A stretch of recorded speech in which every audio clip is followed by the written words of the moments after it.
Banyak yang nanya ke Mamang, mobil pertama kalau Eropa pilihnya apa, Mang? Ini aja, BMW E36.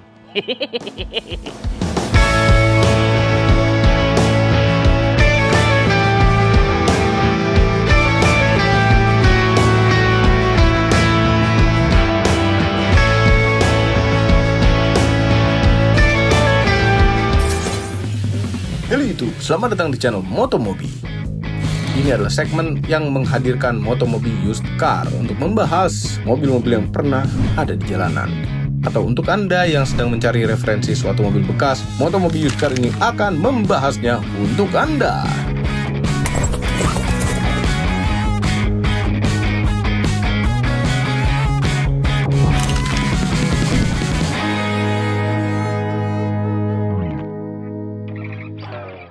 Wah, BMW E36 merupakan salah satu BMW seri 3 yang sukses dibuat oleh BMW. BMW generasi ketiga yang di Indonesia sangat populer dan sekarang biasa digunakan untuk base model untuk drifting. Kenapa begitu? Nah, nonton saja video ini sampai habis. Dan kami juga sebenarnya punyanya anak kami yang paling tua. Tapi entah kenapa yang direview malah yang ini, heran. Sedikit sejarah mengenai BMW seri 3. Generasi pertama dengan kode bodi E21 yang ada di tahun 1975 sampai 83. Bentuknya seperti ini. Hanya ada sedan 2 pintu saja. Dan sayangnya tidak pernah masuk resmi ke Indonesia. Yang masuk Indonesia adalah yang ini, generasi kedua dengan kode bodi E30 atau akrab di Indonesia dengan sebutan M40. Walaupun sebenarnya M40 adalah kode mesin yang faceliftnya E30. Muncul tahun 84 sampai 92. Bentuknya sampai sekarang menjadi ikonik BMW retro modern dan harganya bertahan di range 50 juta hingga ratusan juta. Tergantung kondisi dan kelangkaan variannya. Kemudian generasi ketiganya. Nah, ini yang kami review sekarang dengan kode bodi E36 muncul pada tahun 1994 sampai dengan tahun 2000. Variannya di Indonesia tergolong lumayan banyak. 318, 320 dan yang paling tinggi 323. Selain itu berarti variannya tidak dijual resmi di Indonesia seperti yang 2 pintu atau M3. Yang di Indonesia hanya kebagian sedan 4 pintu saja. Oke, lanjut generasi keempat dengan kode bodi E46 tahun 2001 sampai 2006 dengan bentuk yang lebih modern dan sedikit lebih besar dimensinya. Kami sudah mereview used car E46 ini juga, nonton apabila Anda ingin. Kemudian generasi kelima seri 3 lahir tahun 2004 dengan kode bodi E90 dengan bentuk yang semakin mewah, namun punya kekurangan untuk kondisi di Indonesia dengan transmisi mekatroniknya. Dan E90 ini adalah BMW seri 3 yang kami paling tidak suka bentuknya. Lanjut generasi ke-6 dengan kode bodi F30, lahir tahun 2011. Pada generasi ketiga ini sudah banyak trimnya, dimulai dari sedan, coupe, convertible, station wagon, 5-door hatchback, atau bisa dibilang trim Gran Turismo. Juga ada pengembangan dari seri 3-nya yaitu BMW seri 4 yang menggunakan basis yang sama dengan seri 3. Dan juga ada varian hybridnya pada F30 ini. Dan yang terakhir, seri 3 generasi ke-7 dengan kode bodi G20. Bentuknya ganteng dan bentuknya sudah ala-ala model seamless seperti kakaknya. Tapi tetap kami bisa membedakan seri 3, 5, dan 7. Kata Om Mobi kan ini sering dipakai drifting. Kenapa? Sebetulnya ada alasannya. Satu, bobotnya, distribusi bobotnya itu 50-50 depan dan belakang, jadi enak untuk ngebanting-banting. Kedua, dia masih pakai rear wheel drive, mesinnya bertenaga, ada transmisi manualnya, udah gitu bobotnya ringan, spare partnya melimpah, bisa di-upgrade mesinnya menjadi lebih powerful, dan juga bentuknya, lihat, sporty. Sampai sekarang pun orang masih menganggap ini adalah mobil mahal. Padahal secara harga, kalau tanpa surat-surat ya, kalau untuk mobil drifting itu sekitar 35-40-an udah dapat mobil seperti ini. Cuman kalau mobil drifting itu kan di dalam sirkuit ya, nggak perlu surat-surat. Nah, kalau nggak perlu surat-surat, yang satu kalau misalnya ini pakai mobil drifting, dalam-dalamnya itu copotin tuh. Dan bisa dijual-jualin lagi tuh spare partnya. Karena harga spare part BMW yang ini memang agak mahal. Tapi untuk sekelas 323 yang Mamang review ini, dia udah pakai traction control gitu. Hebat banget di tahun segitu. Jadi sebetulnya kalau BMW ditanya gitu ya, BMW yang over engineering sebetulnya ada di BMW seri 3 ini. Suspensinya diadopsi dari BMW Z1, pakai multilink apa gitulah ini. Tapi di luar itu, kenapa mobil ini menjadi mobil pertama? Ya, yang pertama, spare partnya itu ada di mana-mana. Dan mobil ini termasuk mobil yang tidak rewelan. Itu yang paling utama. Yes, sekarang kita lihat bentuk-bentuknya. Jadi yang Mamang bawa ini adalah BMW 323, versi paling mewahnya dari BMW yang keluar di tahun 96 ya, untuk yang 323. Sebetulnya ada lagi 318, 320, itu di bawahnya udah ada keluar. Jadi kalau ada 323 udah pasti versi facelift. Faceliftnya di mana Bang bedanya? Dari hidungnya. Hidungnya lebih mancung sedikit, terus juga bentuk kotaknya ini nggak mengkotak, ada sedikit ke sana gitu, jadi nggak kotak banget. Yang pertama itu kotak sekali. Terus bumper bawahnya kalau yang 32 asli 323 itu ada garis strip-strip yang lebih banyak daripada versi yang pre-faceliftnya. Kalau ini udah diganti pakai bumper M-Tech gitu. Nah, ada yang kayak gini juga bumpernya, namanya adalah 323 LE atau Limited Edition. Mirip-mirip seperti ini, bumpernya ada fog lampnya, terus juga lampu depannya udah proyektor, lampu jauhnya di sebelah sini. Tapi kalau yang LE, Limited Edition, lampu sennya itu berwarna putih. Tuh lihat, mobil zaman dulu udah pakai hidrolik kayak gini, keren banget nggak sih? Nah, mesinnya yang 323 adalah yang paling besar, paling bertenaga, sekitar 168 horsepower. Dia pakai tipe mesin M52B25. Nah, nomenklaturnya salah pada saat itu gitu BMW 323, padahal aslinya mesinnya adalah 2500 cc 6 silinder. Makanya ruang mesinnya penuh habis kalau yang 323. Nah, Mamang itu pernah pakai yang 318 dengan mesin M43. Dulu pernah punya juga. Lumayan lah.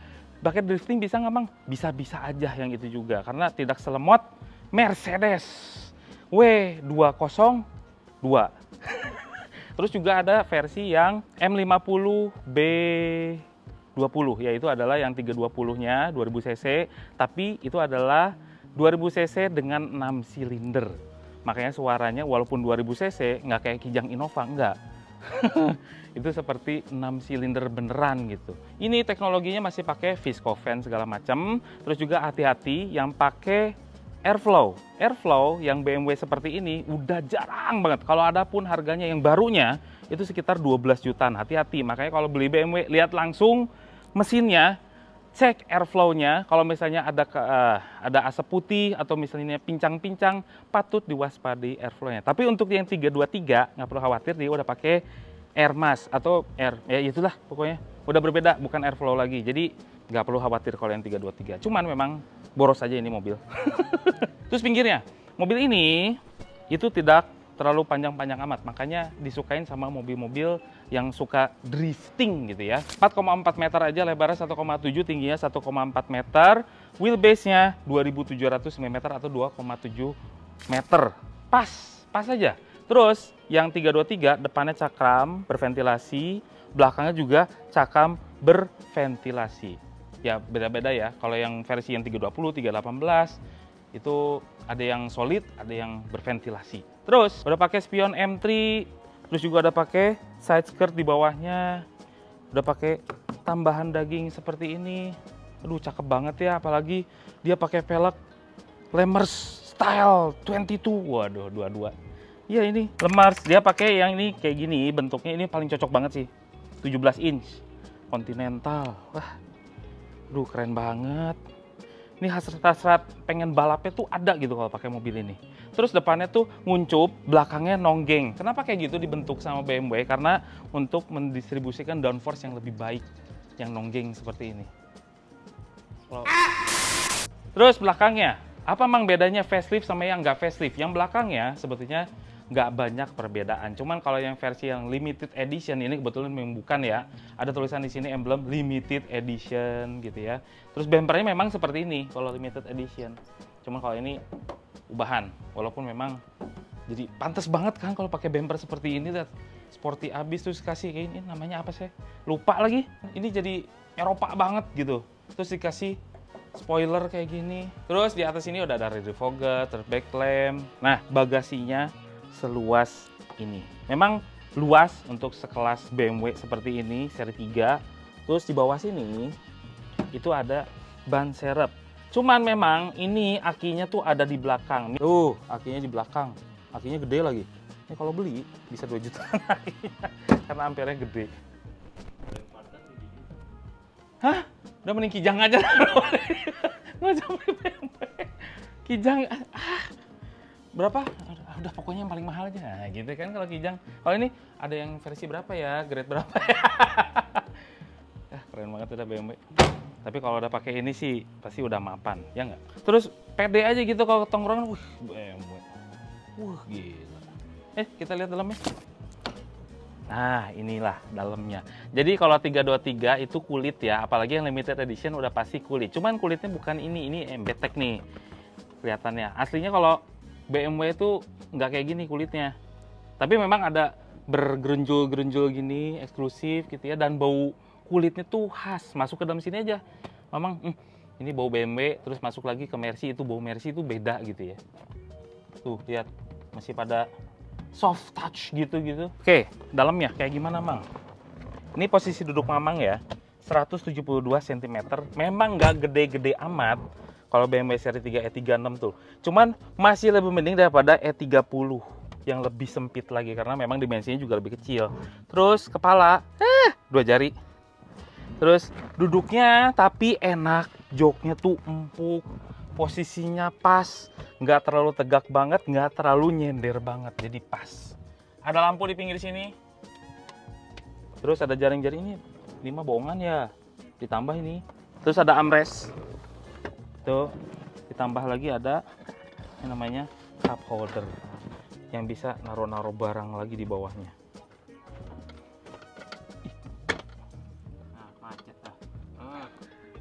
Aduh sih, gimana dong? Terus safety beltnya juga lengkap untuk 3 orang. Jangan ketawa-tawa, saya juga kaget. Safety belt untuk 3 orang, untuk di bagian tengah juga asik. Cuma memang ruang kakinya terbatas sekali. Di sini ada jendolan yang sangat besar. Kan ini adalah tunnel buat kopel.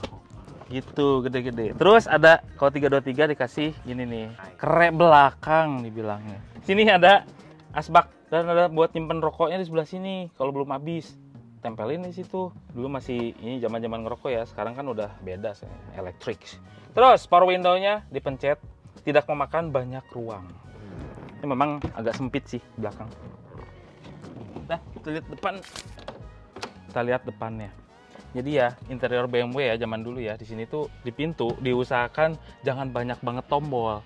Sampai di sini itu nggak ada tombol power window karena tombol power window ada di tengah semua. Di sini cuman ada pengaturan spion elektrik.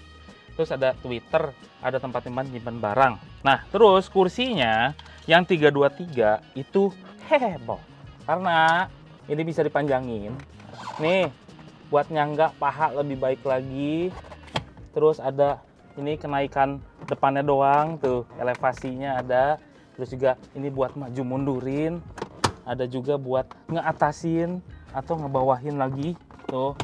Terus juga untuk sandarannya. Jadi lengkap sekali untuk 323. Dah, masuk ah. Bahannya harusnya nggak kayak gini. Bahannya tuh BMW banget, yang kulitnya tuh bagus. Dan biasanya kalau di BMW kulitnya lebih baik daripada Volvo. Ini versi pabriknya juga. Iya. Nah, kalau yang Blue Drew cuman ada di 318 sama 320. Duh, suaranya itu ya grek. Karena 6 silinder. Nah, penyakitnya bukan penyakit sih ya. Memang bawaan dari lahir. BMW E30, E36 itu AC-nya tuh kurang ngegigit gitu. Dinginnya tuh segitu-segitu aja. Kalau dengan panasnya Jakarta memang agak kurang ngebantu untuk dingin. Cuman adem-adem aja gitu. Tuh lihat, cuman segini-segininya. Untungnya ini nggak terlalu panas-panas banget ya, jadi oke lah dingin. Sama Kijang Mamangnya dinginan Kijang Mamang. Jadi mobil pertama BMW atau Kijang, coba. BMW lah. Iya sih. Lihat interiornya empuk-empuk semua, lihat sampai ke atas-atas, sampai ke bawah sini. Ini juga empuk nutupnya. Terus ventilasi AC-nya ada 4. Yang tengah itu beda sendiri. Dan ini seperti dashboardnya tuh ngadep sama si drivernya semua. Jadi kayak sebuah kokpit pesawat. Jadi ngadep ke Mamang semua tuh gampang nyetirnya. Terus setirnya sebesar ini. Nah aslinya bukan palang 3 seperti ini, palang 4 ya. Yang pertama modelnya seperti itu. Yang faceliftnya beda lagi, masih tetap tapi palang 4. Terus untuk nyalain lampunya ada puter-puteran di sebelah sini nih. Tuh. Terus kalau misalnya parkir, udah nyalain lampu kiri atau kanan bisa nyala sendiri, kiri atau kanan. Dah sama kayak Mercy juga sih sama. Terus di sini itu ada center console. Nah, di atas sini ada audio tip, masih pakai kaset. Terus di sini ada pengaturan AC-nya, udah digital dan dual zone. Terus semburannya juga lengkap sampai ke kaki atau auto. Ada rear defogger, front defogger, dan di bawah sini kalau yang untuk yang facelift itu udah pakai seperti ini. Oh ya, Mamang lupa ngasih tahu. Kalau yang pre-facelift AC-nya yang 320, 318 masih puter-puteran, tapi udah facelift yang 320-nya udah mulai digital seperti ini. Nah, di bawahnya untuk 323 di sini ada seperti kayak onboard computer gitu ya, yang ngasih tahu kalau misalnya lampu belakang mati. Nah, ini yang bikin stres pemilik BMW nih. Lampu belakang mati atau remnya udah habis. Nah, di sini ada tulisannya. Ini kebetulan udah pada mati semua nih ininya. Nggak mati semua sih, cuman nggak jelas aja. Metriknya udah pada mati semua. Sini ada jam digital. Terus karena ini sudah punya namanya stability control, ada tombol di sini, tuh kan. Terus juga ngumpul semua di sini, tombol power window, ada sport mode dan economy mode. Terus transmisinya matic kalau yang ini. Ada juga yang manualnya yang 323 punya Mobi 1 itu yang manualnya. Terus juga ada hazard. Ini asbak lagi. Kenapa tahun 90-an tuh disediain sama asbak ya? Banyak banget tempat nyimpen-nyimpen lagi. Dan ini armrest. Armrest ini adanya ini kan beli lagi ya kalau yang ini ya. Tapi kalau yang varian yang limited edition udah ada ini, sama cup holder sudah ada. Kalau yang ini nggak ada. Terus juga kalau yang limited edition ada wood panelnya segala macam, lebih mewah lah. Itu adalah trim gimmick kalau itu. Kayak Innova versi Q gitu kalau yang BMW-nya namanya limited edition. Terus spion tengah ini udah ngeredup sendiri yang 323. Terus juga lampu kabinnya kayak gini, ada reading lamp-nya. Wah, ada lampunya juga tuh. Dah, terus boxnya di mana, Mang? Di sini. Pencet. Tung. Tuh. Ya. Keren sekali. Terus duduknya gimana, Mang? Duduknya kalau BMW udah Mamang megang ini daripada W202, lebih enak, lebih ngarah ke driver oriented banget lah. Ini udah ada belum sih tilt steering? Ada dong. Wah, lengkap. Nah, tapi nggak ada nih teleskopiknya, cuman tilt doang. Nah, ini dia kesukaan drifter. Rem tangannya tuh ada di tengah sini. Yang lain calon-calonnya ya memang ada kayak Cressida atau Seviro memang di sini juga, cuman kan mobilnya berat ya. Yang paling memungkinkan juga Mercy. Cuman Mercy sayang ya rem tangannya tuh ada di sini gitu. Ini enak banget kan jadinya sah gitu. Itu enak sekali. Dah, sekarang Mamang mau coba mobilnya. Apakah masih enak mobilnya? Yuk. Oke, BMW E36. Kalau kita masuk, ini sepertinya kayak kabin itu lebih sempit daripada mobil-mobil Jepang kebanyakan. Kenapa? Karena memang dashboardnya tuh mengarah semua ke supir. Jadi kesannya tuh kayak sempit mobilnya. Padahal mobilnya dimensinya tuh gede gitu dibandingkan mobil Jepang. Cuma memang ada plusnya. Karena apa? Kita untuk neken-neken tombol kayak gini tuh gampang sekali, bisa kelihatan dan gampang dilihatnya, lihat kemana-mana tuh gampang. Itu seneng ya. Terus bagi yang pertama kali punya BMW atau pertama kali nyetir pun sama mobil ini, itu gampang ngenalinnya. Nggak terlalu was-was, ini mobilnya tuh gede banget ya. Itu mau bilang kayak kesannya sempit. Kesannya tuh sempit, jadi mobilnya tuh kelihatan kayak gampang dipegang aja gitu. Makanya mobil drifting tuh enak sekali kalau pakai mobil ini. Cuman memang harus ada penyesuaian. Karena apa? Setirnya ini nggak center di tengah Mamang, agak sedikit ke sebelah kiri. Jadi kayak aneh aja gitu. Nyetirnya tuh agak begini jadi kelihatannya tuh. Kalau yang nggak terbiasa ya.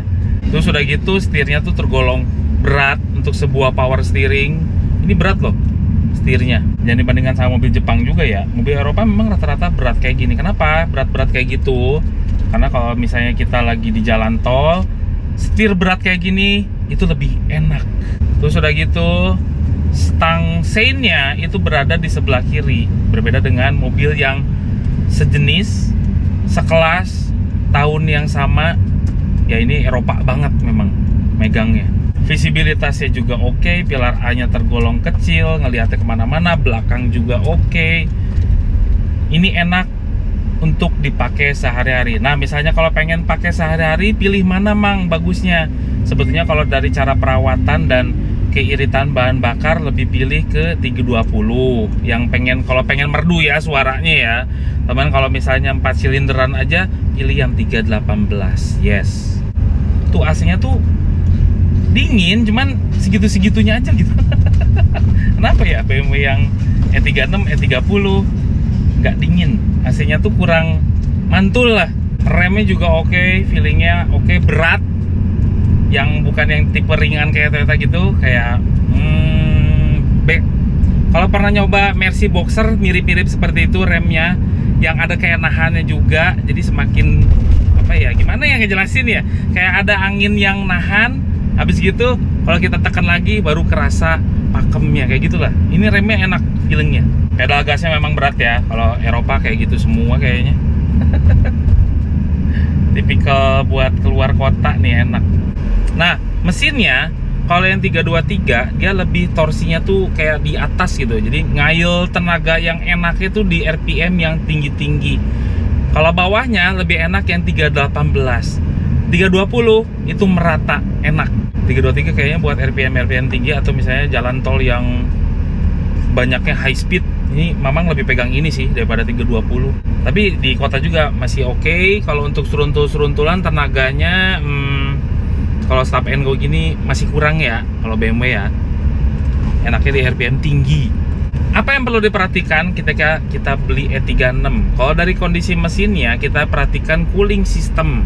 Udah pasti dari viscofan-nya lah, dari selang-selang yang getasnya lah, water pump-nya. Kalau misalnya udah kena kayak gitu, aduh BMW itu mahal sekali. Dan sekalinya ganti, jangan satu-satu, semuanya ganti aja.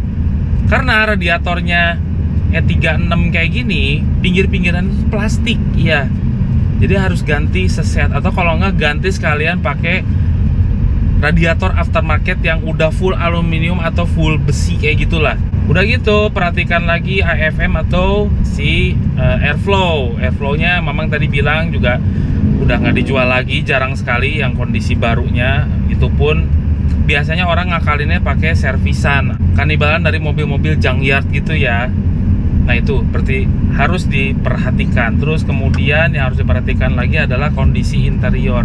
Nah, interiornya BMW itu lumayan agak mahal. Dan yang paling mahal adalah kondisi karet-karet kaca dan pintu. Itu mahal sekali. Untuk satu pintu kayak gitu bisa 4 jutaan coba. Karet-karetnya harus dilihat lagi ya. Itu sih kalau BMW.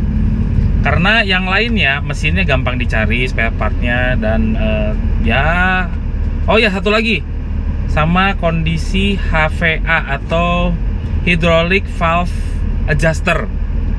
Jadi itu kan karena valve-nya ini udah otomatis ya, udah otomatis ya.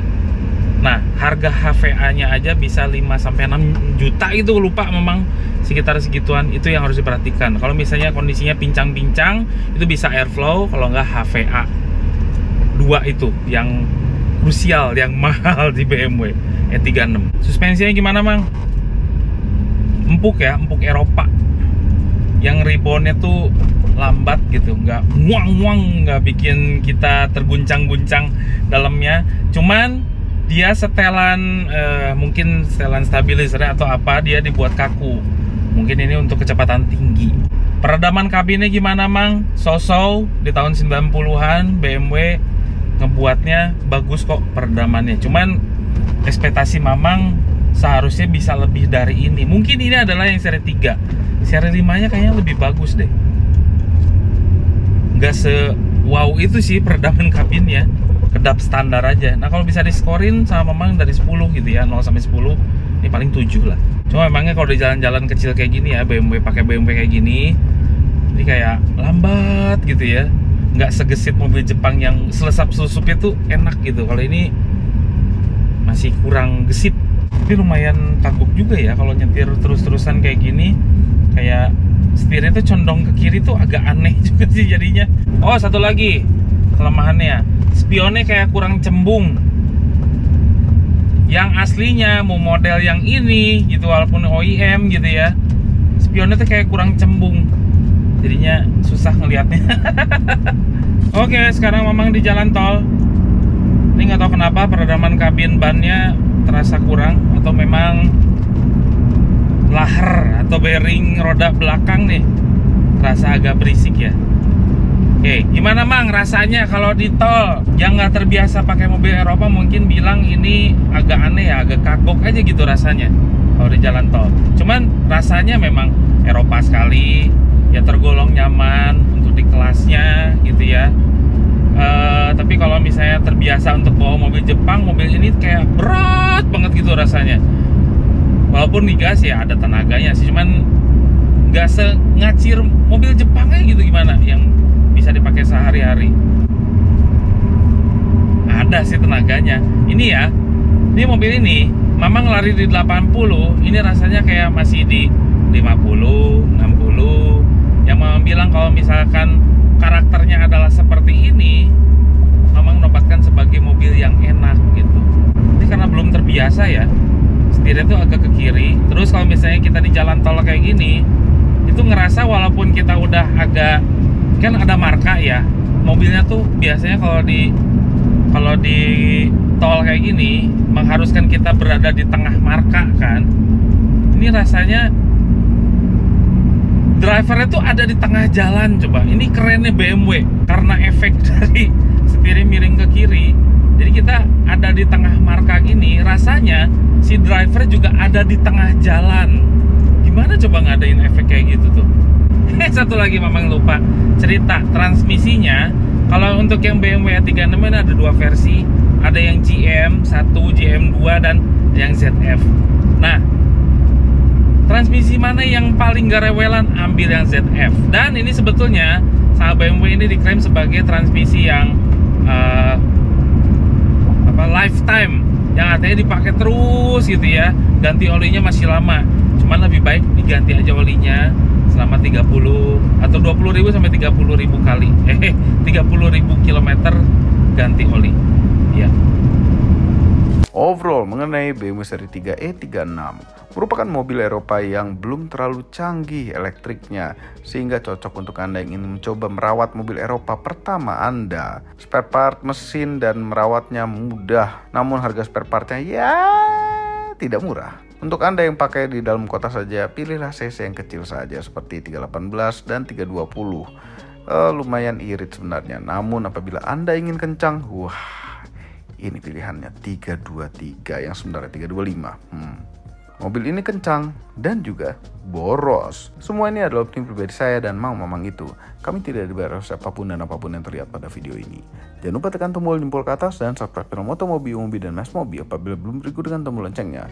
Share video ini ke seluruh dunia melalui sosial media Anda, dan jangan lupa follow sosial media kami semua termasuk Instagram. Cek motomobinews.id untuk berita-berita otomotif terbaru.